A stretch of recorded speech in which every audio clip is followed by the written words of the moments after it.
Graça e paz, irmãos. Amém? Hoje nós vamos dar uma pausa na nossa série em Jonas. Vamos ter um hiato hoje na nossa série. Voltaremos. Também não será domingo que vem, porque domingo que vem é o culto de missões.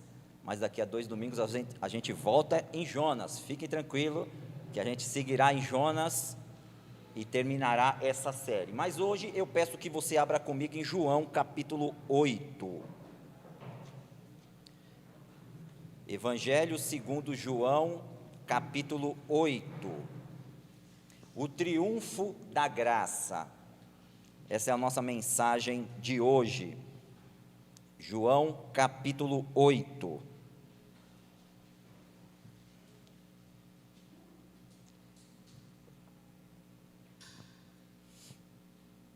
João capítulo 8, a partir do primeiro versículo. Amém? Abriram? Você que acompanha conosco pela internet, também abra a Bíblia Sagrada e vamos todos juntos ler a santa palavra de Deus. João capítulo 8, a partir do versículo 1. Evangelho segundo João, capítulo 8, a partir do primeiro versículo, amém? Jesus, porém, foi para o Monte das Oliveiras. Ao amanhecer, ele apareceu novamente no templo, onde todo o povo se reuniu ao seu redor, e ele se assentou para ensiná-lo. Os mestres da lei e os fariseus trouxeram-lhe uma mulher surpreendida em adultério. Fizeram-na ficar em pé diante de todos e disseram a Jesus: Mestre, esta mulher foi surpreendida em ato de adultério. Na lei, Moisés nos ordena apedrejar tais mulheres. E o Senhor, que diz? Eles estavam usando essa pergunta como armadilha, a fim de terem uma base para acusá-lo. Mas Jesus inclinou-se e começou a escrever no chão com o dedo. Visto que continuavam a interrogá-lo, ele se levantou e lhes disse: Se algum de vocês estiver sem pecado, seja o primeiro a atirar pedra nela. Inclinou-se novamente e continuou escrevendo no chão. Os que o ouviram foram saindo, um de cada vez, começando pelos mais velhos. Jesus ficou só, com a mulher em pé diante dele. Então Jesus pôs-se em pé e perguntou-lhe: Mulher, onde estão eles? Ninguém a condenou? Ninguém, Senhor, disse ela. Declarou Jesus: Eu também não a condeno. Agora vá e abandone sua vida de pecado. Amém? Glória a Deus. Vamos todos juntos orar ao Senhor neste momento. Pai, em nome de Jesus Cristo, eis aqui a tua igreja, eis aqui as nossas vidas, diante de ti, diante da tua palavra. Senhor, fale aos nossos corações, porque sabemos que precisamos dela, para ter a direção, para ter a iluminação dos nossos caminhos, dos nossos passos. Senhor, eu coloco minha vida em tuas mãos, e peço que o Senhor possa usar-me, Pai, para falar aos corações dos teus filhos, de todos aqueles que tiverem acesso a essa mensagem, Senhor. Que eu diminua e tu cresças através de mim, que fique a tua palavra, Senhor, pregada neste momento, para a glória do teu santo nome. Fala conosco, Senhor, aqui estamos reunidos para ouvir a tua santa voz, através da tua santa palavra. No nome do nosso Senhor e Salvador Jesus Cristo, amém e amém. Amém? Meus irmãos, nos anos 80, aqui em São Paulo, bem próximo a nós, na região aqui do Jabaquara, Pedreira, Zona Sul, teve um policial militar que cometeu diversos assassinatos. O nome dele, ele era conhecido como Cabo Bruno, e ele assassinou mais de 50 pessoas. Ele era conhecido como um justiceiro, e rodava ali pela região do Jabaquara, num Opala preto, e ele era bem conhecido, e era bem temido pela região. Cometeu muitos assassinatos, muitos de criminosos, outros dizem de inocentes, mas o Cabo Bruno cometeu muitos assassinatos, e ele foi preso, passou muitos anos na cadeia. Lá na cadeia ele teve acesso ao Evangelho e se converteu.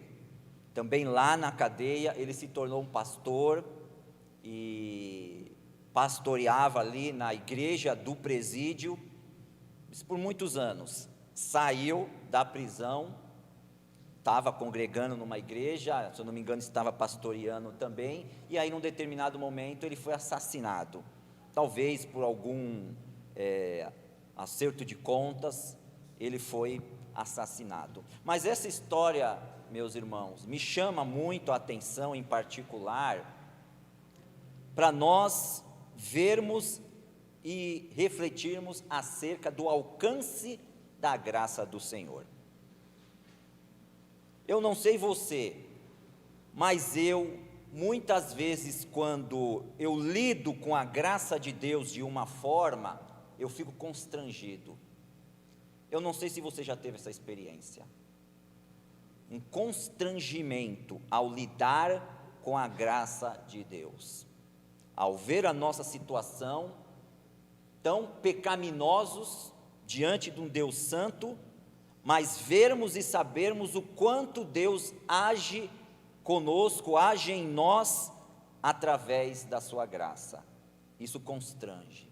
O mundo não sabe lidar com isso, porque é justamente isso que o mundo mais condena, mais ataca, mais critica. Fulano fez isso, fulano fez aquilo, fulano matou, fulano roubou, e agora vai para a igreja, é crente, é salvo, é uma nova pessoa. O mundo não sabe lidar com isso, porque o mundo não sabe o que é graça.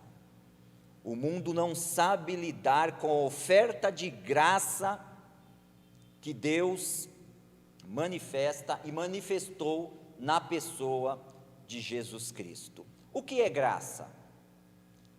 Graça tem essa definição mais tradicional, mais conhecida por todos, né? Que é um favor imerecido.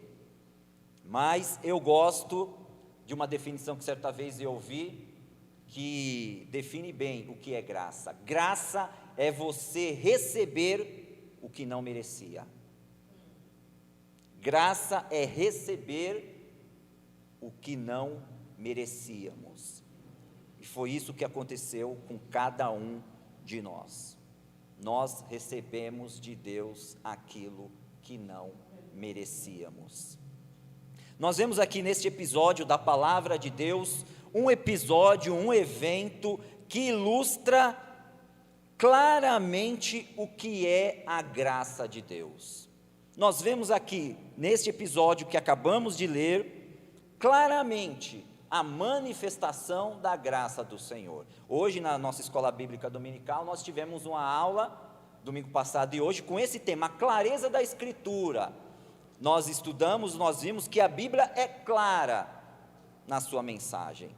Nós lemos, nós compreendemos, nós podemos saber o que ela está dizendo.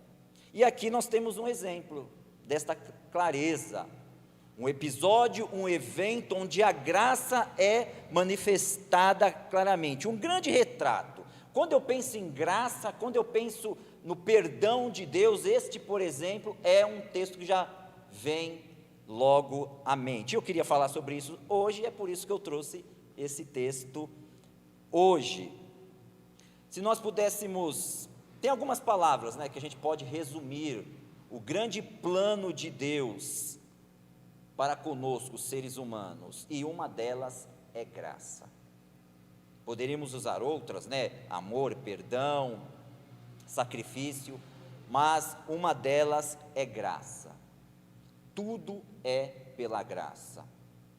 Tudo que temos, tudo que somos, tudo que recebemos é pela graça. É pela graça do Senhor.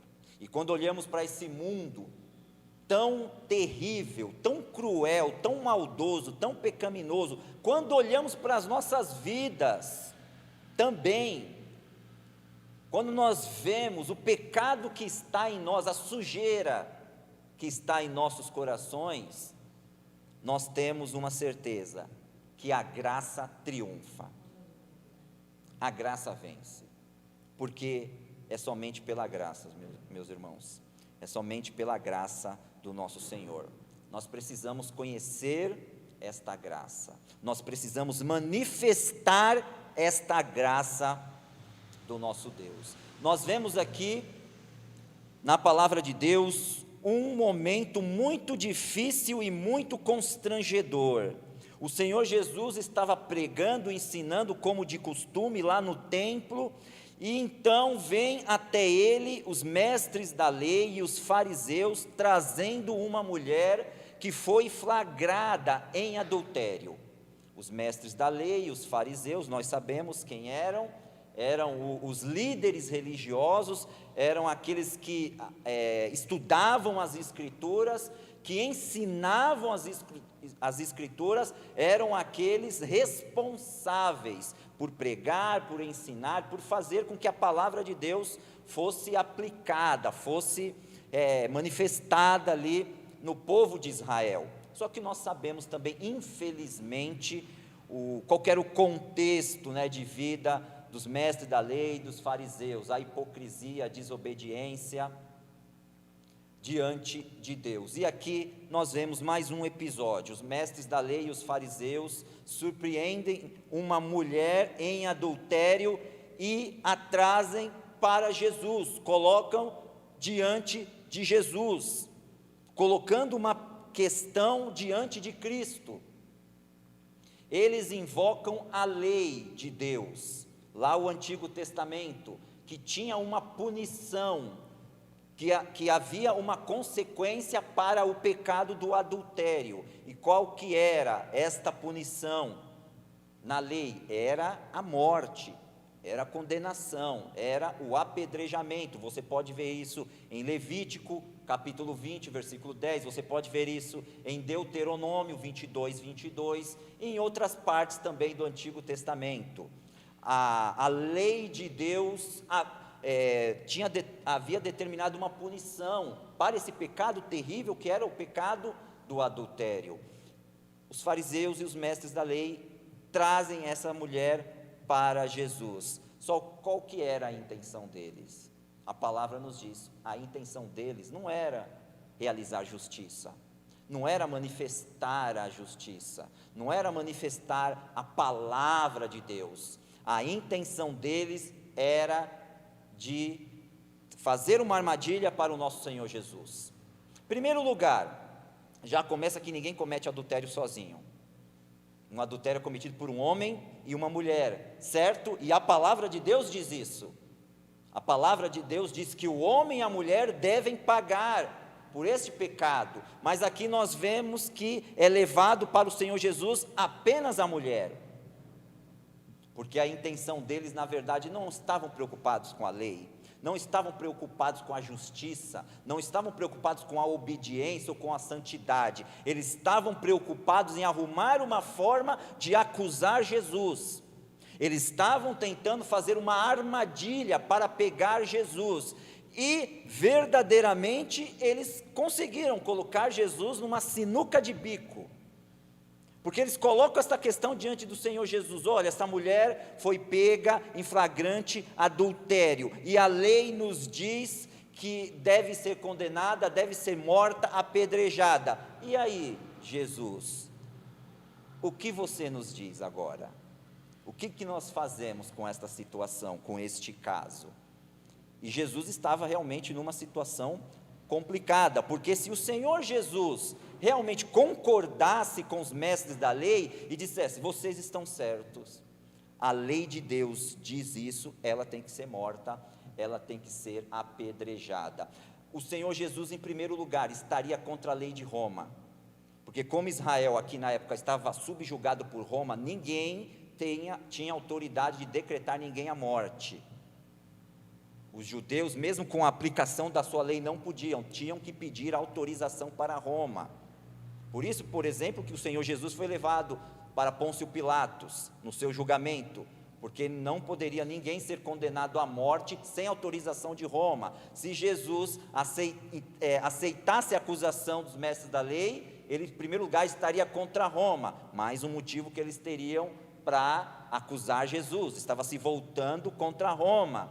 E também Jesus seria acusado de ser incoerente, porque Jesus estava trazendo uma mensagem de amor, de perdão, de graça, e agora ia condenar a mulher.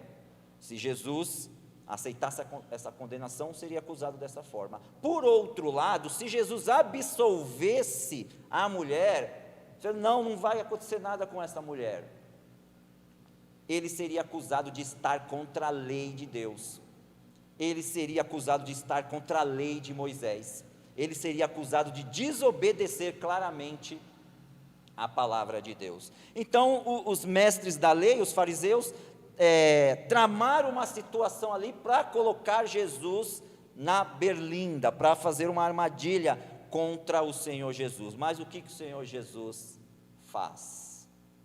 Ele cai nesta armadilha?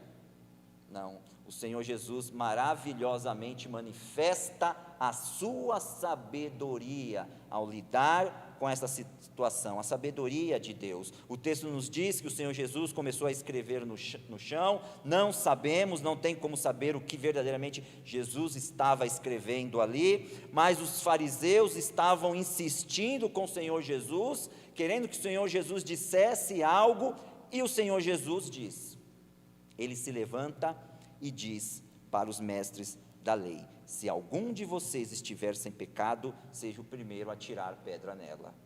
E aí o texto nos diz que aqueles que ouviram foram cada um, começando pelos mais velhos, a ir embora. Em outra tradução nos diz que eles, acusados pelas suas consciências, ao ouvir aquela sentença de Jesus, todos foram tocados no seu íntimo, na sua consciência, e foram embora, não puderam fazer nada. E aí sozinho Jesus e a mulher, ele pergunta para ela: mulher, onde estão aqueles que estavam te condenando, te acusando? Alguém te condenou? Ela diz: não, ninguém. E Jesus diz a ela: eu também não te condeno, agora vá e abandone a sua vida de pecado. Nós vemos aqui o nosso Senhor Jesus acolhendo essa mulher de uma forma amorosa e declarando e manifestando a sua graça para com ela. Diante disso, meus irmãos, eu queria refletir em alguns pontos importantes com vocês. Primeiro, nós vemos aqui a triste realidade da depravação do coração humano. Nós vemos nessa situação, nós vemos este episódio, o que o pecado faz com o ser humano, o que o pecado faz conosco. Primeiro nós vemos aqui que há um pecado muito grave sendo cometido aqui, realmente, que é o adultério dessa mulher. Ela cometeu algo terrível, um pecado terrível. O adultério é um pecado terrível.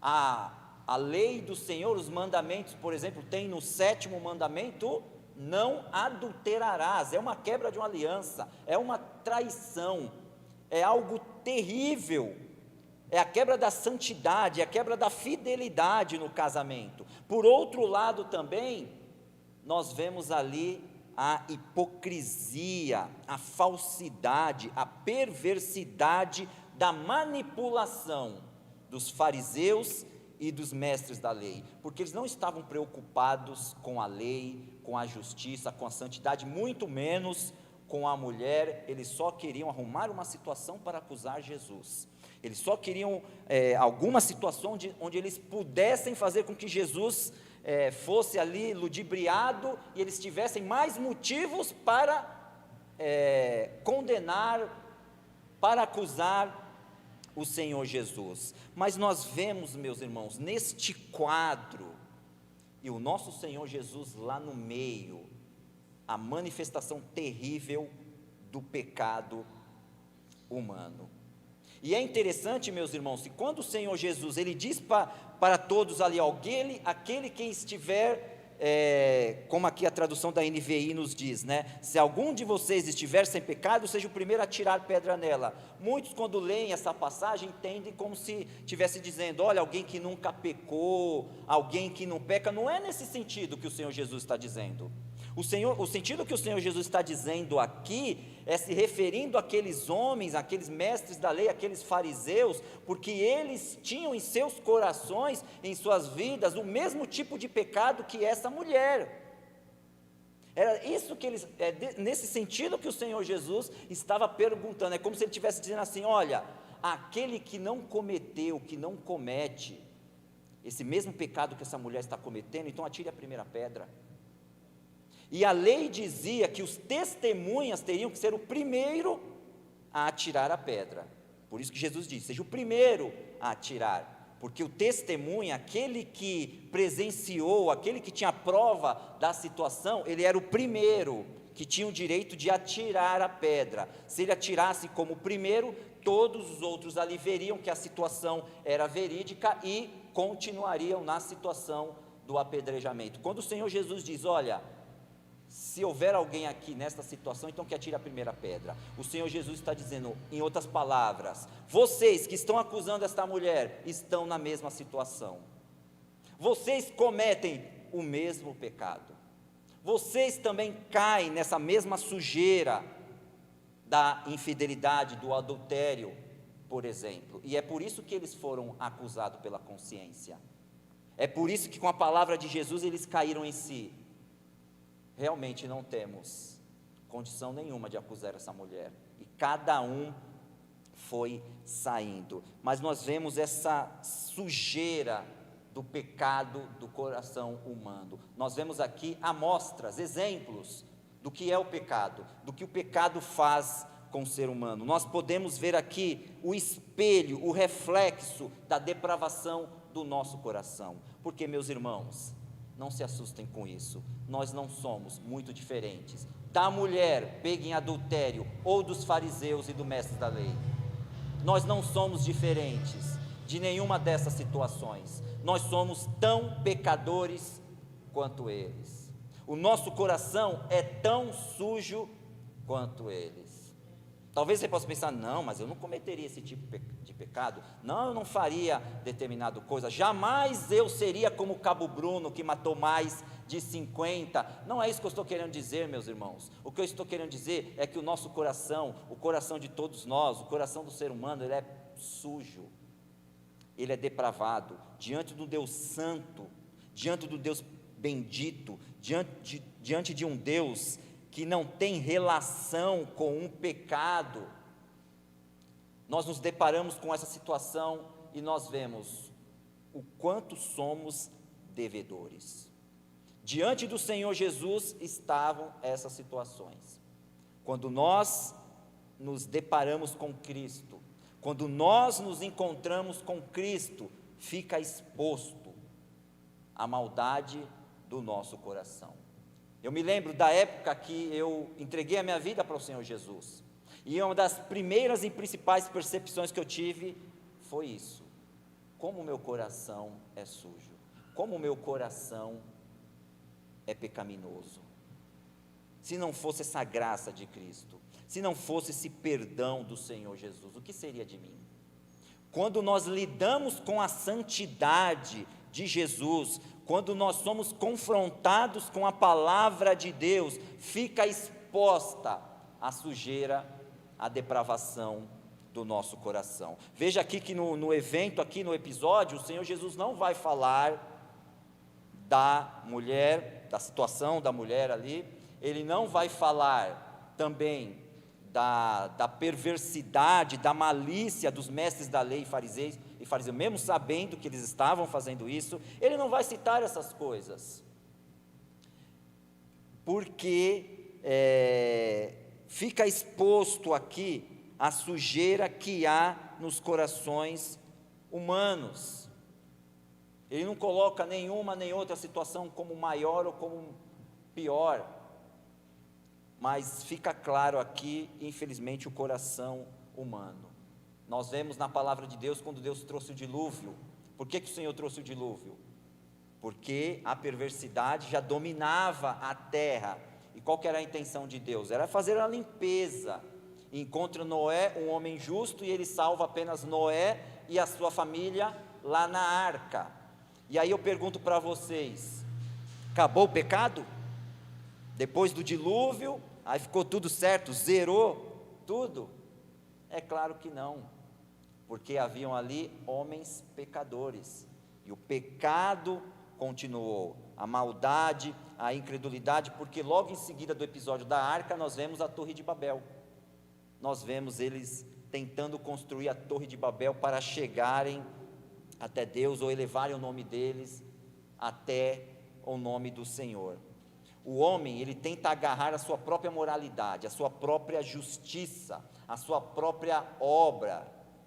Muitos pensam: eu só preciso ser uma pessoa boa, eu não preciso fazer isso, fazer aquilo, mas o homem jamais conseguirá, se não for pela graça do nosso Senhor, se não houver essa autoconsciência da sujeira, do pecado do seu coração, jamais ele alcançará essa graça. Se o homem achar que pela sua própria virtude, pela sua própria condição, sabedoria, inteligência, por suas obras, pelos seus feitos, ele achar que consegue o favor de Deus, jamais ele terá.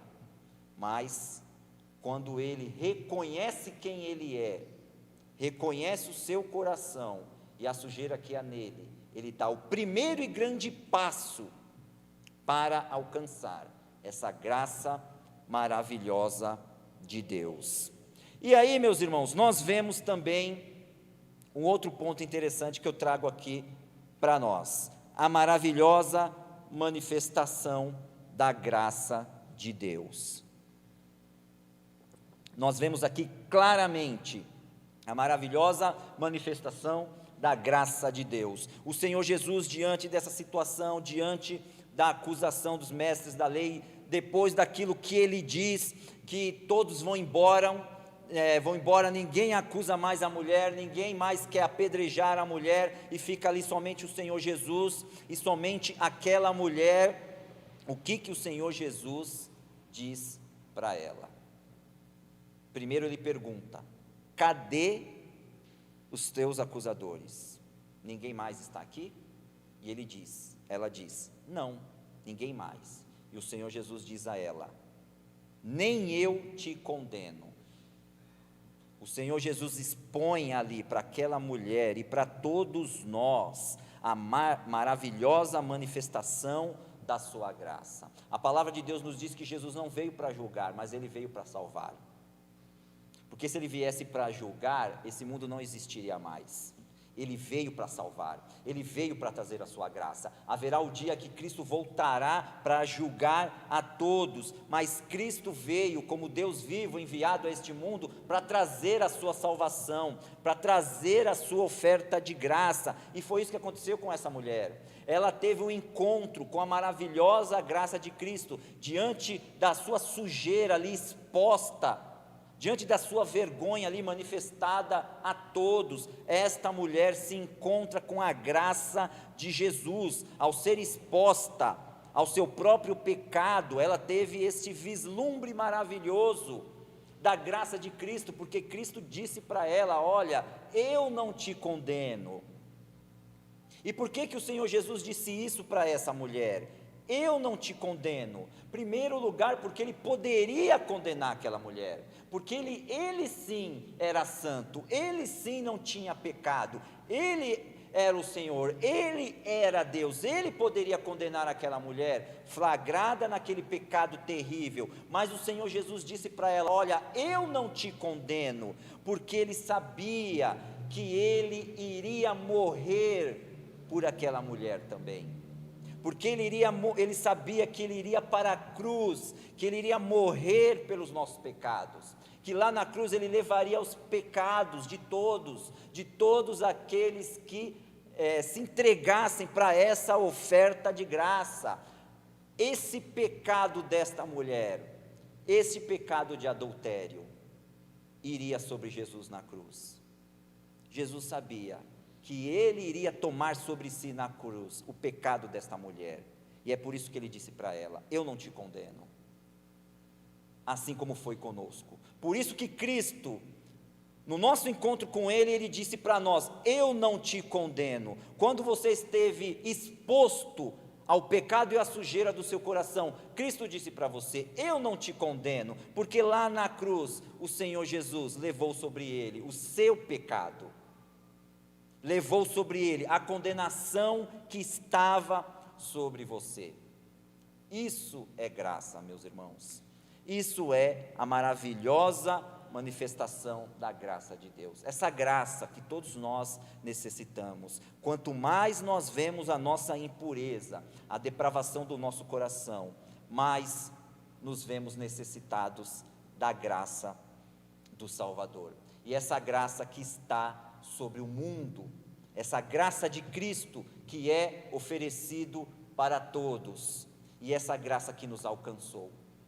Nós estamos aqui por causa desta graça, por causa que Cristo, como para essa mulher, Ele disse para nós: eu não te condeno, porque lá na cruz, Ele foi condenado em nosso lugar, Ele tomou lá na cruz a nossa condenação, o nosso pecado esteve sobre Ele, foi pago por Ele, e hoje nós vivenciamos essa graça maravilhosa de Cristo Jesus.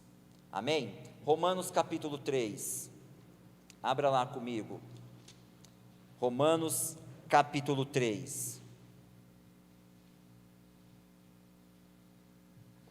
a partir do versículo 21, Romanos 3, versículo 21, mas agora se manifestou uma justiça que provém de Deus, independente da lei, da qual testemunham a lei e os profetas, justiça de Deus mediante a fé em Jesus Cristo, para todos os que creem, não há distinção, pois todos pecaram e estão destituídos da glória de Deus, sendo justificados gratuitamente por sua graça, por meio da redenção que há em Cristo Jesus.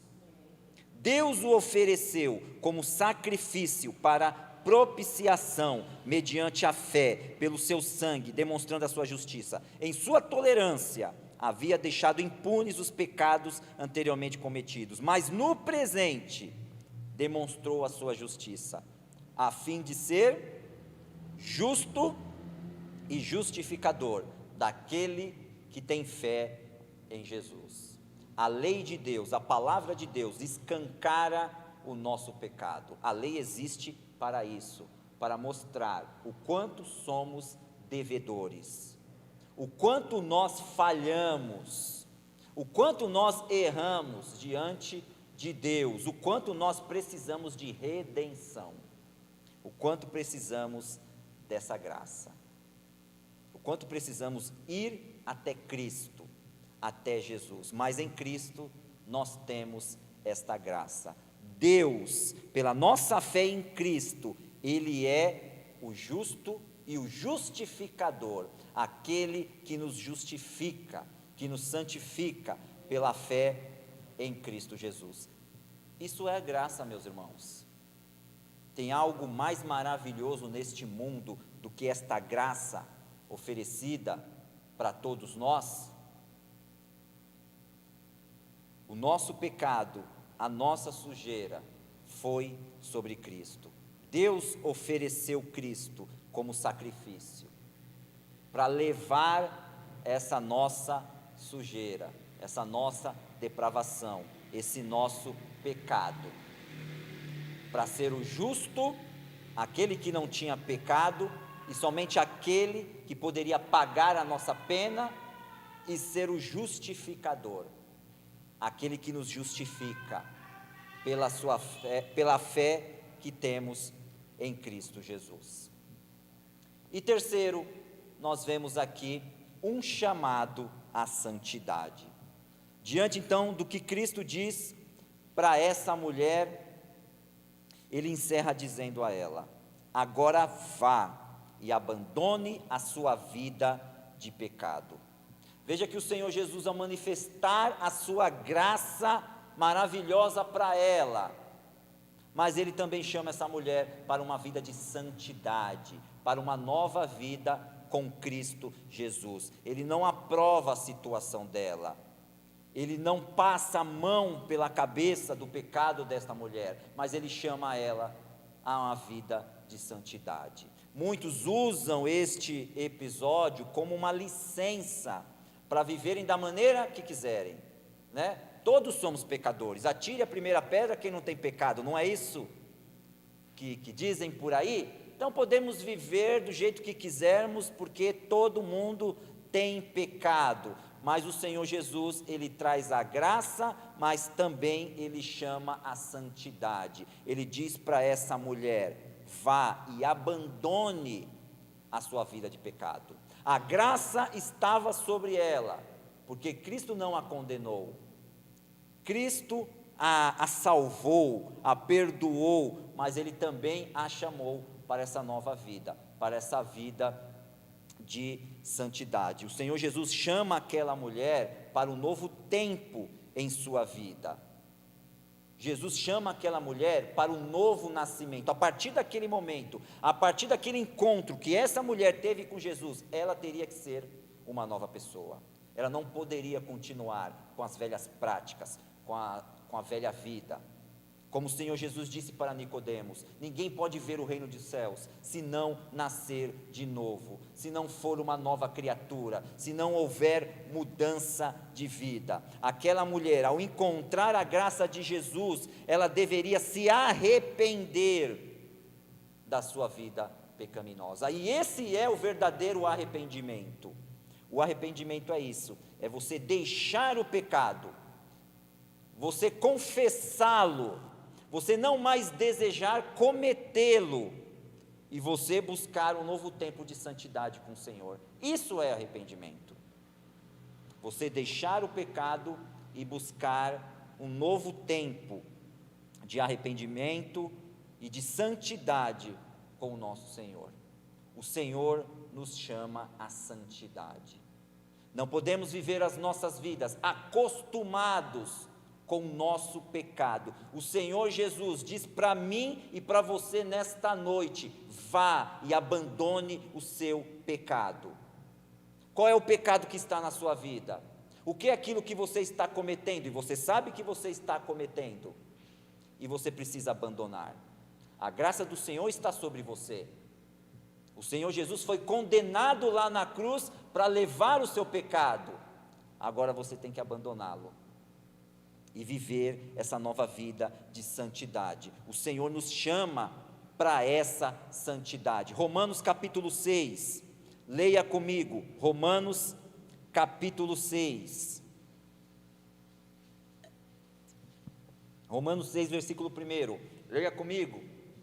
Que diremos então? Continuaremos pecando para que a graça aumente? De maneira nenhuma. Nós, os que morremos para o pecado, como podemos continuar vivendo nele? Ou vocês não sabem que todos nós que fomos batizados em Cristo Jesus, fomos batizados em sua morte? Portanto, fomos sepultados com ele na morte por meio do batismo, a fim de que, assim como Cristo foi ressuscitado dos mortos, mediante a glória do Pai, também nós vivamos uma vida nova. Agora vamos lá para o versículo 11. Versículo 11.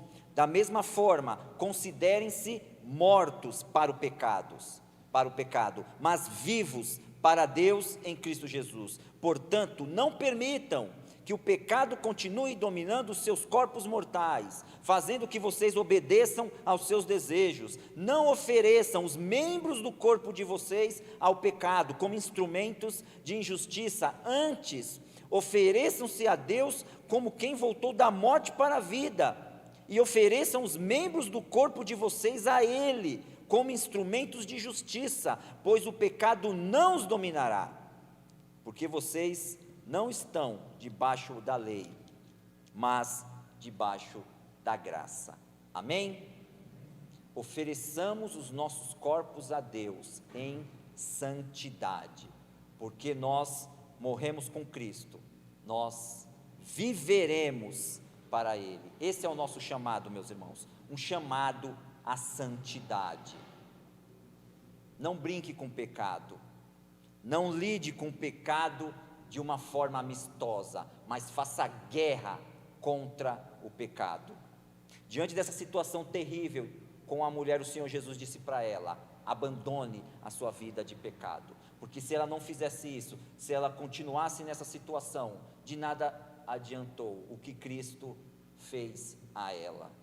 E de nada vai adiantar, meus irmãos, esse nosso encontro com a graça de Deus, se não abandonarmos o pecado, se não buscarmos o caminho da santidade. A graça de Deus nos atrai, nos chama para a santidade, para essa santificação diante de Deus. E como crentes, como cristãos, precisamos ter isso muito forte em nossas mentes, porque o pecado, ele sempre nos atrai, ele sempre vai querer fazer com que a gente caia, com que a gente desobedeça a lei do Senhor. A graça de Deus, a graça do Senhor está sobre a sua vida, a graça de Deus triunfa, mas é preciso também a santidade. Sem santidade, a graça não tem validade. Para terminarmos, para concluirmos, não sabemos mais aqui nas Escrituras a continuação da vida desta mulher, não temos mais relatos dela, mas eu imagino que este momento transformou a sua vida. Ela passou a ser uma nova pessoa, porque ela teve contato, ela se encontrou, ela foi alcançada pela graça de Deus. Este é o triunfo da graça, a graça do Senhor que está sobre nós. Não importa qual é o pecado, não importa o quão profundo você pode ir na prática do pecado, mas a graça sempre vai o alcançar. A graça é maior, a graça é superior, a graça nos redime, nos purifica, nos faz novas pessoas, novas criaturas, e nós trilhamos pelo caminho da santidade. Quando nós lidamos e encontramos com essa graça, nós vemos o nosso coração depravado e pecaminoso, mas nós vemos também a graça maravilhosa de Jesus, e nós somos chamados, nós somos levados a essa vida de santidade. O Senhor te chama para um novo tempo em sua vida. Amém? Vamos orar nesse momento. Feche os seus olhos.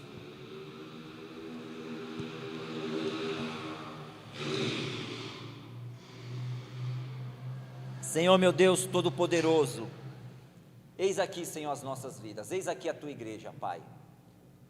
Obrigado por esta graça maravilhosa, porque a Tua graça triunfa, Senhor. Que maravilhoso, Pai, encontrarmos com esta graça, Senhor. Nós reconhecemos a sujeira do nosso coração, nós sabemos o quanto falhamos e erramos diante do Senhor, mas louvado seja o Teu nome por essa graça, Senhor. Não temos palavras, Senhor, para nos referirmos a algo tão grandioso que o Senhor manifestou sobre nós. A morte do Senhor Jesus lá na cruz evidenciou a graça de Deus que está sobre nós, e nós louvamos o Teu nome, Senhor, porque somos frutos, somos filhos desta graça maravilhosa, mas sabemos também que temos um chamado, Senhor, para as nossas vidas, o da santidade, o da santificação. Nos ajude, Senhor, a trilharmos esse caminho que o Senhor abriu para nós. Louvado seja o Teu nome, Pai. Muito obrigado, Senhor. Obrigado pelo que Tu fizeste em nossas vidas, e obrigado porque sabemos que há a graça do Senhor sobre nós, e ela sempre vai triunfar. Diante do nosso pecado, diante da nossa sujeira, nós podemos chegar até a Ti, Senhor, e sermos alcançados por essa graça. A graça do Senhor está sobre nós, a graça do Senhor triunfa sobre as nossas vidas, e nós andaremos por este caminho, o caminho da santidade. Que você possa colocar sua vida diante de Deus, meu irmão e minha irmã, e que você possa louvar a Deus por esta graça que está sobre a sua vida, reconhecer a sua necessidade e reconhecer a maravilhosa graça que está sobre você e seguir por esse caminho, o caminho da santidade.